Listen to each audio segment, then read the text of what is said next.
Bueno, ya. Fue la última persona que admití. Bueno, entonces, no sé si hayan llevado ya varias clases antes de esta. ¿Alguien que me pueda decir si me escuchan? Sí, la escuchamos, doctora. Escuchamos, doctora. Hemos llevado clases. Ok, gracias. Bueno, entonces vamos a ver en esta clase generalidades de las, pues son múltiples patologías del sistema nervioso central. Desafortunadamente es otro año que seguimos con clases en línea. Bueno, y afortunado para algunos, pero en medicina sí se ha visto limitada un poco la educación por la falta de prácticas. Ya conforme vaya avanzando el módulo, vamos a ver cómo se van a poder ir compensando. Pero bueno, entonces vamos a empezar. Bueno, los temas que vamos a ver en esta plática, pues es demencias, Parkinson, depresión, trastorno obsesivo compulsivo y epilepsia. No sé si alguno de sus compañeros lo saque el programa, porque me aparecen 7 personas.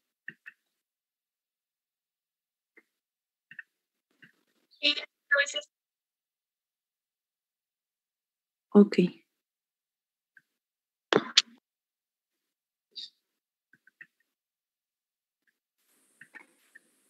Bueno, entonces, ya más adelante, conforme vaya avanzando el módulo, cada tema de los que hoy vamos a ver, los van a poder ver y revisar más a fondo con cada uno de sus maestros. Bueno, vamos a empezar con demencias. Las demencias, pues son un deterioro progresivo de los procesos cognitivos que van a impedir la realización en la vida cotidiana de una persona. Yo creo que la mayoría de ustedes han conocido a algún adulto mayor con demencia, porque se puede presentar hasta en el 10% de los adultos mayores. Su forma de presentación, pues es que hay amnesias, memorias espaciales, alteración en el aprendizaje y el juicio en los pacientes. Y pues hay un déficit neuropsiquiátrico.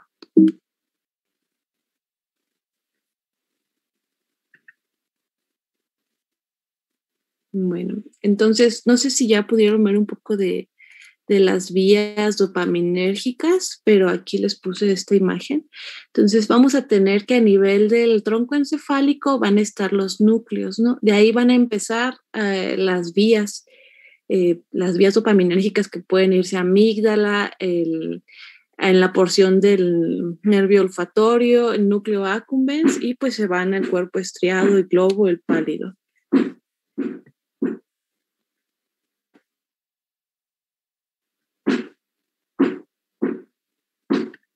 Bueno, en esta está más bonita. Entonces, de las vías dopaminérgicas en la depresión, vamos a tener esa alteración. ¿Por qué? Porque son vías principales en cuanto a sus funciones de motivación, el placer, la euforia, una función motora fina, las compulsiones y la preservación. Todo esto en las porciones frontales, ¿no? De los lóbulos del cerebro. Pero también tenemos las vías serotoninérgicas que van a ayudarnos también a este proceso de alteración del sueño, la cognición, temperamento y los procesos de la memoria, que en estas patologías también se ven alterados. Entonces, como saben, las enfermedades pueden ser un conjunto de signos, síntomas, pero el sistema nervioso pues engloban múltiples funciones, múltiples áreas y todas están relacionadas. Bueno, en los tipos de demencias pues tenemos muchísimas, ya las irán a ver más adelante, pero de las principales o la principal es la enfermedad de Alzheimer. Vamos a tener demencias de tipo vascular, demencias secundarias al consumo excesivo de alcohol. En la enfermedad de Parkinson también existe la demencia. Vamos a verlo más adelante en la presentación clínica de las patologías. Puede existir intoxicación por algún tipo de droga o medicamentos. No sé, me imagino que todos han visto pacientes que se drogan o familiares, amigos, que llegan a tener algún tipo de demencia o alteración de sus funciones cognitivas. Puede haber también alteraciones endocrino-metabólicas, como en su módulo pasado. Pueden ser secundarias a hematomas. Esto sería de un inicio agudo o subagudo o crónico en adultos mayores, ¿no? Los hematomas subdurales y epidurales es más agudo. Puede ser una hidrocefalia normotensa y en algunos casos también puede haber alguna demencia secundaria a infecciones del sistema nervioso. Hay demencias secundarias hay demencias que son secundarias a VIH, ¿no? Ya en estadios avanzados, cuando como tal el SIDA ya está bien definido en pacientes con VIH. Puede haber esas demencias de sífilis que a lo mejor si nos vamos a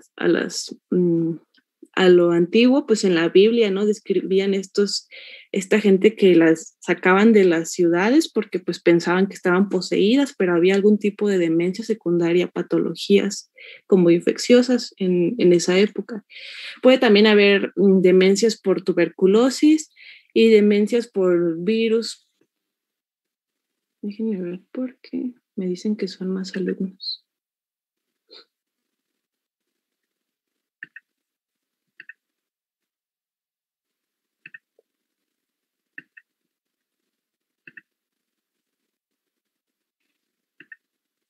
Bueno, vamos a seguir. Entonces, como les mencioné, la enfermedad de Alzheimer.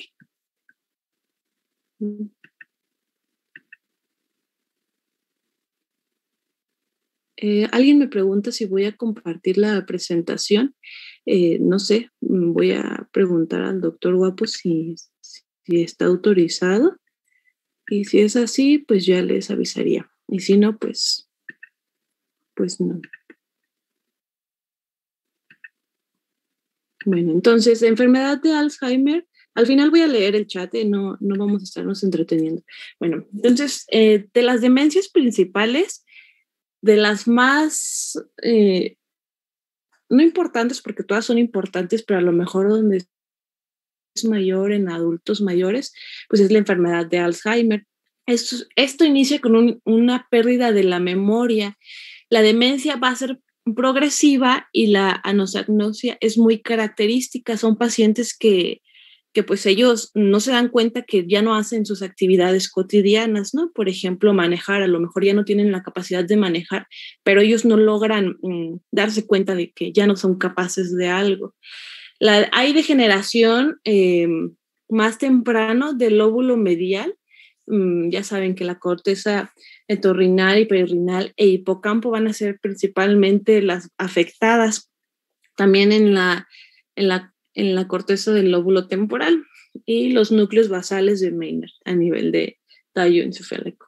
Bueno, de hallazgos microscópicos a nivel ya histológico, pues es característica que van a existir placas neuríticas, placas beta amiloides, algunas de proteína tau, van a estar disminuidas la noradrenalina y GABA, serotonina, como hay estudios especiales donde se ha visto que hay alteración en el metabolismo de la glucosa.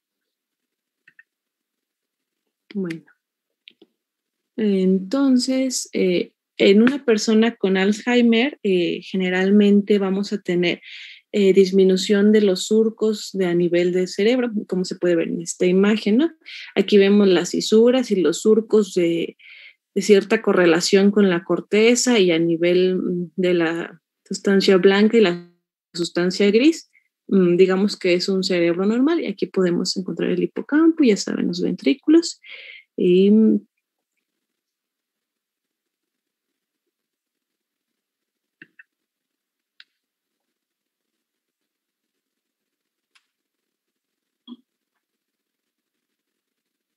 entonces, ¿qué va a pasar en una persona con enfermedad de Alzheimer? El volumen a nivel de cerebro puede estar ya disminuido, de hecho es característico que haya atrofia en los surcos y en todas las porciones del cerebro. Entonces, déjenme adelantar un poco lento.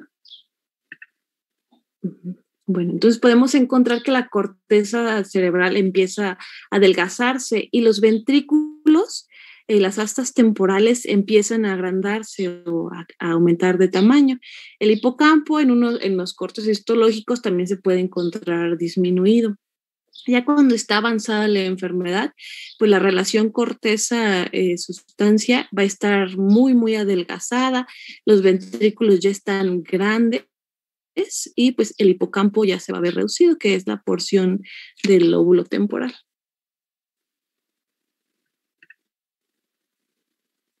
Entonces, como dice aquí, ¿por qué creen que entonces los pacientes también van a tener dificultad al habla? Pero no una dificultad de no poder expresar, sino que por la región, la zona donde está afectado principalmente en Alzheimer, también disminuye su habilidad para articular palabras.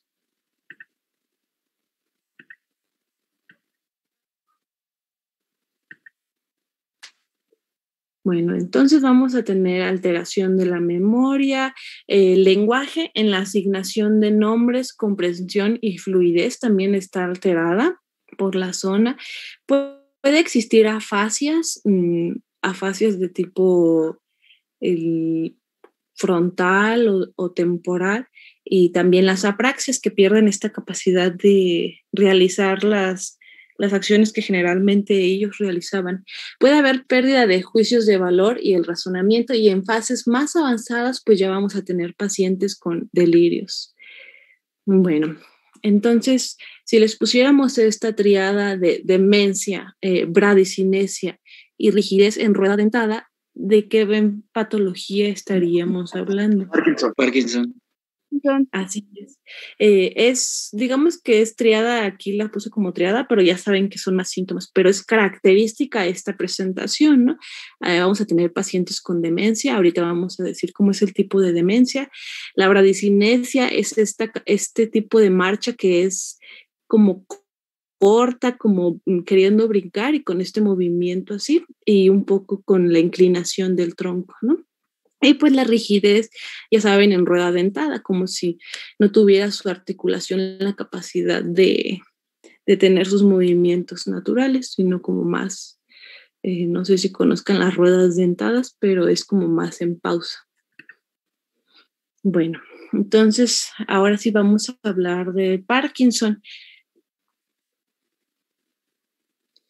Si ven aquí en la imagen, no sé si se vea, ¿me pueden decir? Sí, doctora. ¿Tiene movimiento y todo? Sí.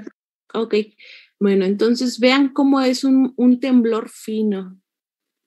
Su marcha es un poco como corta y vean el temblor de su mano, es un temblor fino.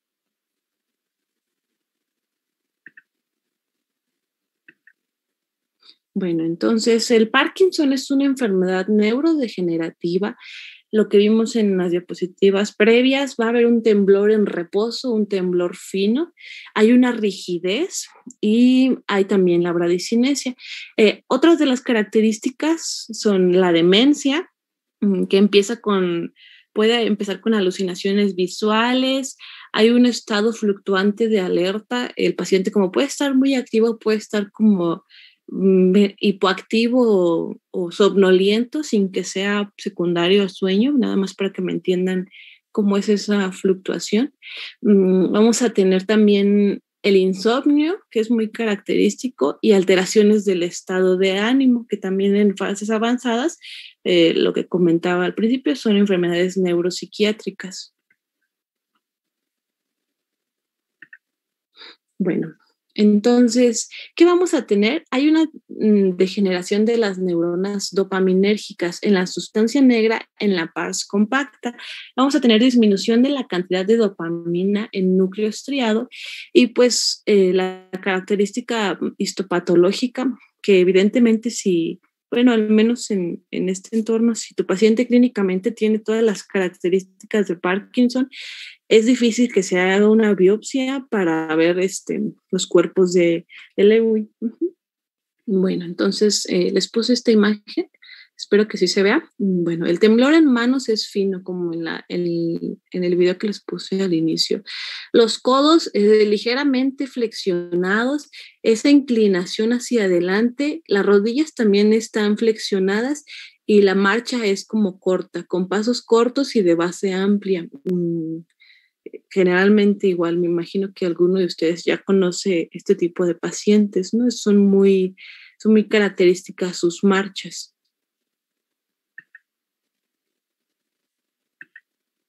Bueno, entonces, como comentamos anteriormente, la degeneración de neuronas dopaminérgicas en la sustancia negra, en la porción de la pars compacta, es lo que nos va a llevar a esta alteración. Y de hecho se dice pars compacta en la sustancia negra porque sí se aprecia en los cortes histológicos, más adelante viene otra imagen, cómo el color hasta disminuye de las porciones.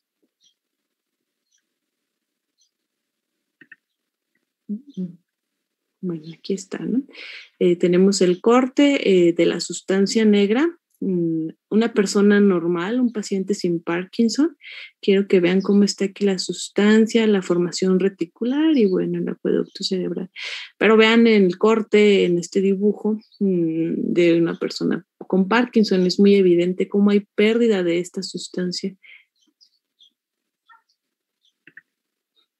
Bueno, también hay disminución en la cantidad de dopamina en núcleo estriado. No sé si alguien me pueda decir el núcleo estriado, qué núcleos, ganglios contiene. Y el núcleo caudado y el núcleo lenticular. Y el putamen, ¿no? Que es la porción también que se encuentra aquí. El núcleo lenticular, bueno, es putamen y tiene porción de globo pálido. Pero sí, si vemos en la imagen que se muestra en su pantalla a la derecha, se ve entonces como de la sustancia negra en el corte, cómo las vías van y abarcan los núcleos y llegan hasta la corteza.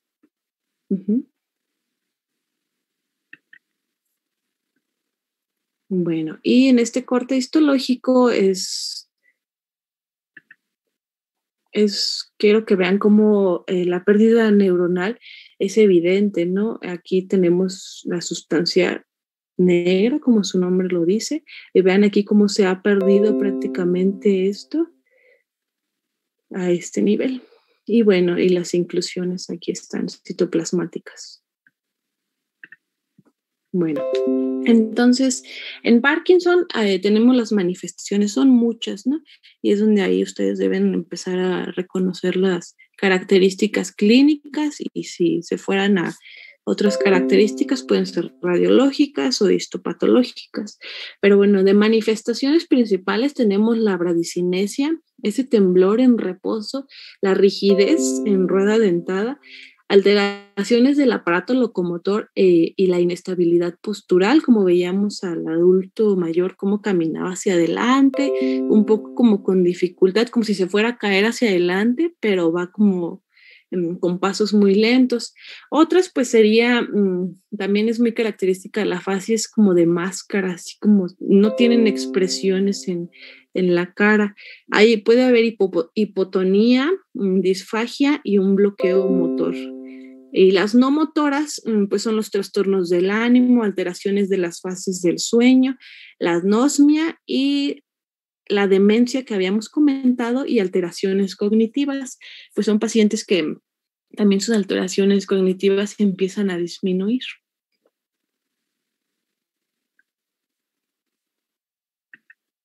Bueno, vamos a pasar al siguiente, que es la depresión.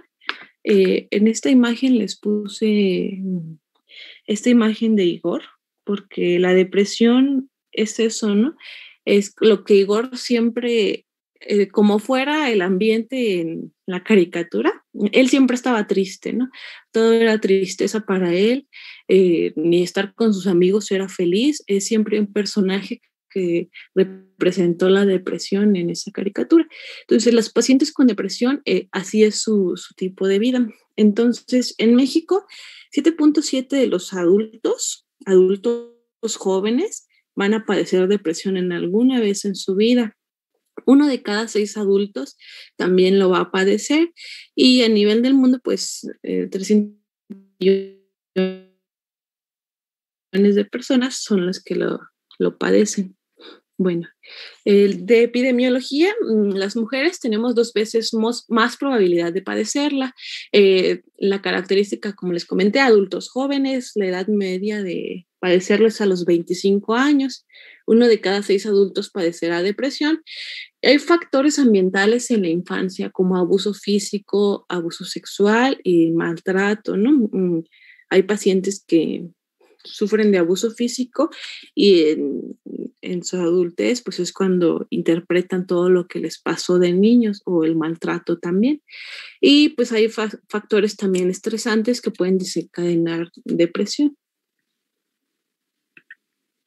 Bueno, hay teorías monoaminérgicas, que son las que describen la fisiopatología en la depresión, ¿no? Nos vamos de las primeras imágenes que les puse, de las vías dopaminérgicas y serotoninérgicas, de sus funciones, ¿no? Aquí está muy general, pero pues ya lo verán más adelante, más específica cada función de acuerdo a su zona o su núcleo. Entonces, en la depresión dice que hay una depresión de triptófanos, que de hecho esto es alguno de los tratamientos en depresión.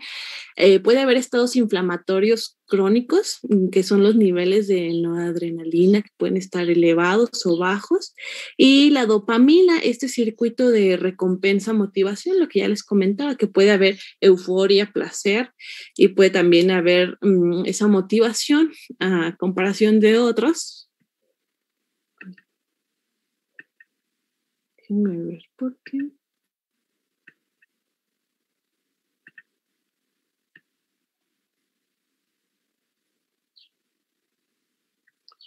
Bueno, entonces, nos queda poco tiempo, voy a apurarme un poquito. Entonces, podemos ver esta alteración en estos circuitos, lo que nos puede dar depresión. También tenemos las alteraciones neuroendocrinas, los ejes hipotálamo, hipófisis, suprarrenales. De hecho, dicen que hay una elevación de cortisol y hay también una hipertrofia de glándulas suprarrenales, como ya saben, a nivel de las glándulas suprarrenales, pues está la producción de cortisol y otras hormonas, noradrenalina. Puede haber niveles aumentados, como les dije, es un estado de inflamación crónica a nivel del sistema nervioso, y pues los factores de necrosis tumoral e interleucinas pueden estar alterados, y pues esa inflamación puede producir depresión y también alteraciones en la neurogénesis. Bueno, entonces en la depresión vamos a tener los trastornos cognitivos y los somáticos. En los cognitivos van a pesar menos que los somáticos, porque hay mucho insomnio, fatiga, agitación o retraso psicomotor, y en los cognitivos pues vamos a tener una disfunción ejecutiva, ideas de culpa o de inutilidad y la ideación suicida. Esto nos va a alterar pues nuestro estado de ánimo, podemos tener la tristeza o la anedonia. Entonces se dice que en pacientes con depresión siempre se debe hacer un test de riesgo de suicidio, porque es muy común que exista este riesgo de suicidio en este tipo de pacientes por el proceso depresivo que padecen. Entonces, también depresión se dice que es más de 2 semanas que tu estado de ánimo esté deprimido. Eso se puede considerar como tal depresión. Y cuando llega a haber riesgo de suicidio o hay intento de suicidio, también hay que entender que el tratamiento no inicia al momento en que tú le das el medicamento, sino tarda a veces hasta 2 semanas en hacer efecto. Entonces, cuando hay pacientes que tienen intentos suicidios, es un poco complejo, porque se debe tratar con tratamiento, pero pues también con la terapia psicoconductual, y pues va más allá de solo echar ánimos o dar porras, ¿no? La depresión, porque generalmente se toma como si fuera algo leve, pero no se debe tomar así por el riesgo de suicidio. Bueno, pasamos a epilepsia. Más de 50 millones de personas en el mundo tienen epilepsia. De esos 50 millones, en México son 2 millones de pacientes. Una convulsión es la presentación de 2 o más convulsiones separadas por 24 horas. A veces nada más pueden ser convulsiones secundarias a hipertermia, ¿no? En los niños, que es muy característica. El síndrome epiléptico o el estatus epiléptico es de las condiciones más difíciles y que pueden llegar a la muerte de un paciente.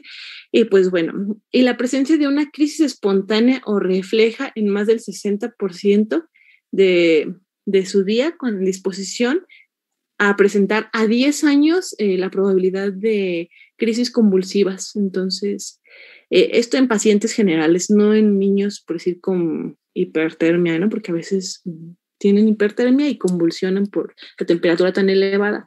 Pero si tú llegas a tener una crisis espontánea, una crisis convulsiva, a 10 años tienes como esa predisposición de volverla a presentar alguna crisis convulsiva en tu vida. Bueno, entonces vamos a definir, no es lo mismo crisis epiléptica a crisis convulsiva, y bueno, la crisis eléctrica pues ya son los patrones punta onda en el electro. Pero bueno, crisis como signo o síntoma. ¿Qué signos han visto en alguien que convulsiona? Que pierde la conciencia. Ajá. Los Tienen movimientos, ¿no? Movimientos no coordinados y o sea, no conscientes. Entonces, ese es un signo o síntoma. A veces los síntomas que presentan es alteraciones del olfato, ¿no? Te dicen, es que empecé a oler raro y empecé a convulsionar. Es como un pródromo de que viene una crisis convulsiva. Y bueno, como crisis convulsiva vamos a definirlo como ese fenómeno motor relacionado a la crisis epiléptica. Bueno, entonces en las crisis convulsivas vamos a tener acumulación de glutamato, calcio y noradrenalina. Esto nos va a definir si hay una crisis focal o generalizada. Puede haber disminución de la respuesta del GABA y puede haber hipersincronización talámica, ¿no? A veces, a lo mejor van a escuchar más adelante, cuando lo vean más a fondo, la estimulación talámica para disminuir crisis convulsivas. Bueno, entonces, esto es, digamos que, como lo normal de una neurona a otra, cómo va a pasar la señal.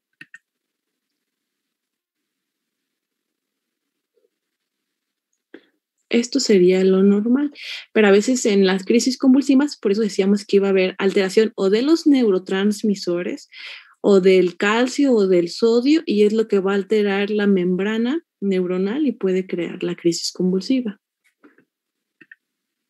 Bueno, esta clasificación de crisis convulsivas, pues lo van a ver adelante. No me quiero meter mucho porque nos quedan 3 minutos.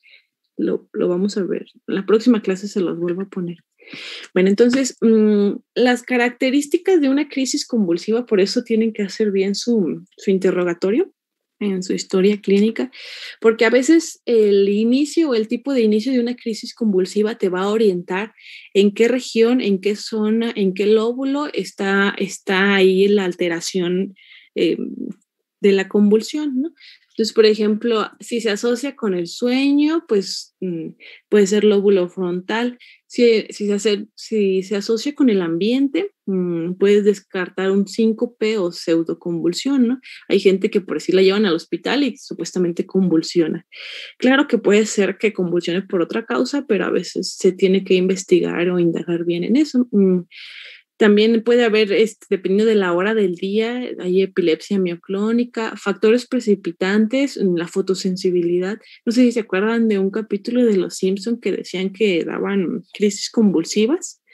Esas crisis pues, pueden ser secundarias a fotosensibilidad. El inicio de la crisis, lo que les decía, aura, o si hay un inicio focal, por decir el aura, no sé, que les diga al paciente, es que empecé a oler a cítricos y empecé a convulsionar después de eso, ¿no? O me refirió mi hijo que olía a naranja y empezó a convulsionar. Entonces, pues ya ahí te va a llevar al lóbulo de origen. Obviamente se estudia un poco más, pero esto es como general, ¿no? Si nos dice que tuvo alteraciones del olfato, pues te vas a ir a esa región. Y pues bueno, durante la crisis a veces hay pérdida del estado de alerta y pueden tener conciencia o no conciencia, la duración o si hay algún tipo de afasia para que te dijera el hemisferio dominante. Y bueno, hay varios síndromes epilépticos. Hay una epilepsia que es la mioclónica juvenil, el síndrome de Lennox-Gastaut, que es de los más difíciles de tratamiento, y síndromes de epilepsias de los lóbulos temporales. Y bueno, los tratamientos pues va a depender del tipo de crisis, el lugar de ubicación y dependiendo de la clasificación que tú le des de acuerdo a tu interrogatorio y tus estudios, pues vas a definir el tratamiento de elección. De los de primera elección, el ácido valproico, la motrigina y topiramato, dependiendo de la edad del paciente y si tiene todos lo relacionado. Y bueno, yo creo que me queda menos de un minuto. Nos salimos y ahorita envío el link porque no vamos a alcanzar, ¿sí? Sí, doctora. Doctora.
Del tipo de crisis, ¿no? Por eso tu anamnesis, exploración y los estudios complementarios, algunas veces electroencefalogramas.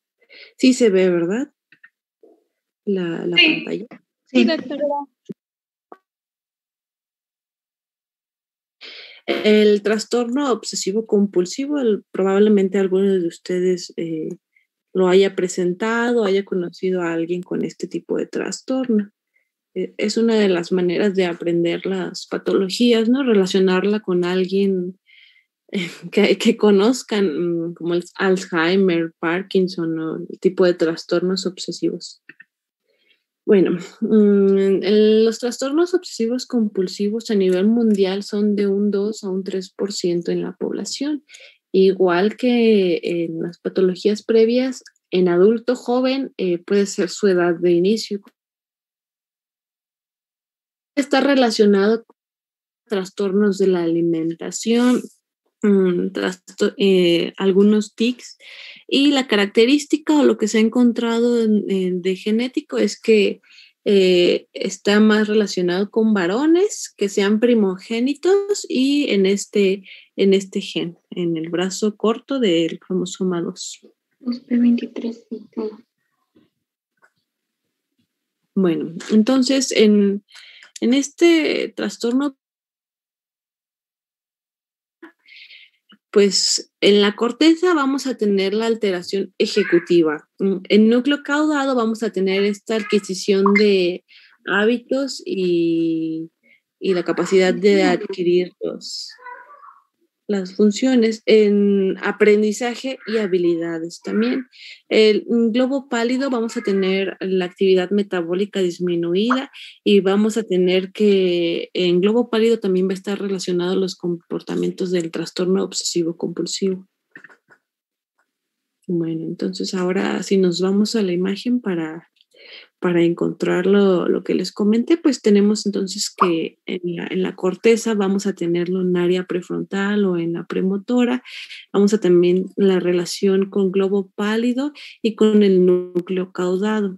Entonces todo esto, pues ya saben que también a nivel de mesencéfalo, la sustancia negra, como vimos las vías. Bueno, entonces, ¿qué vamos a tener? Por parte de la corteza vamos a tener los síntomas que van a realizar los pacientes para relajarse o aliviar esa ansiedad generalizada por este temor que tienen. Vamos a tener que los pensamientos son obsesivos y de comportamiento compulsivo que van a afectar las actividades diarias del paciente. Y pues van a ser pensamientos y acciones recurrentes, ¿no? A veces es de que no tengo que tener ordenados mis libros de cierto color, tengo que tener ordenadas, no sé, las plumas por el tipo de pluma, ese tipo de características que son muy evidentes de que hay un orden más alterado de alguna persona normal. Bueno, pues el tratamiento entonces el trastorno obsesivo compulsivo pues son inhibidores de la recaptura de serotonina. Pueden ser también antidepresivos, porque a veces los pacientes al darse cuenta de su patología también entran en depresión y pues la terapia conductivo-conductual también en ellos es así. Bueno, entonces hasta aquí quedaríamos con este tema. No sé si, déjenme checar. Ok, ya. Una disculpa que no alcancé a darles la bienvenida al módulo. Son pocas semanas. Espero que den su máximo esfuerzo para que en diciembre puedan descansar. Disfrútenlo, traten de aprovechar sus clases en línea para que en un futuro no tenga repercusión el tipo de enseñanza que se ha modificado. Y de las prácticas vamos a ver qué podemos hacer si permiten algún acceso a la universidad, pero ya sería más adelante. Entonces nos vemos para la próxima. Fanny, si quieres por WhatsApp seguimos checando. Y para la próxima, si me pueden hacer favor de descargar Kahoot. No sé si ya lo hayan usado antes. Sí, ya, doctora. ¿Ya? Ah, perfecto. Entonces ya para la próxima, como esta vez no sabía si sí lo iban a tener, no lo pudimos agregar, pero ya para la próxima clase que tenga con ustedes, vamos a utilizarlo para que lo tengan disponible en su celular. No va a ser obligatorio, porque sé que algunos, el espacio en su celular o donde estén tomando clases no es tan amplio, pero la mayoría, si puede, sería lo mejor para interactuar un poco más en la clase. Es de la forma que podemos interactuar más de manera virtual. Bueno, entonces que tengan bonito fin de semana, cuídense mucho y nos vemos para la próxima. Gracias, doctora. Gracias, doctora. Gracias, doctora. Doctora.